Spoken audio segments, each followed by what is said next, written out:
அவருடைய கட்சியினுடைய அடிப்படை சித்தாந்தம் என்ன சார்? இப்போ டாக்டர் ராமதாஸுடைய கட்சி பாட்டாளி மக்கள் கட்சி அங்கீகரிக்கப்பட்ட ஒரு தமிழ்நாட்டு இந்திய அரசியல் இதில் தேர்தல் ஆணையத்தில் அங்கீகரிக்கப்பட்ட ஒரு கட்சி, இவரோட கட்சி அங்கீகரிக்கப்பட்ட ஒரு கட்சி.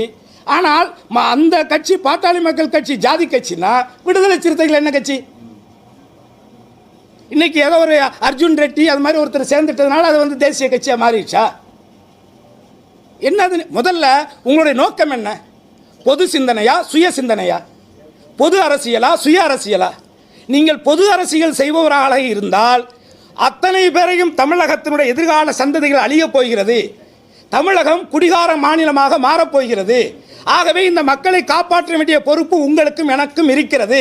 ஜாதி மதங்களை கடந்து தமிழர்களாக அத்தனை பேரும் ஒன்று கூடுங்கள். அந்த மாநாடை நாம் வெற்றிகரமாக நடத்தி காட்டுவோம். தமிழகத்தில் மட்டுமல்லாது ஒட்டுமொத்த இந்தியாவிலே மதுவிலக்கை கொண்டுகிட்டு வருவோம் சொன்னால் உங்களுடைய சிந்தனை பொது சிந்தனை.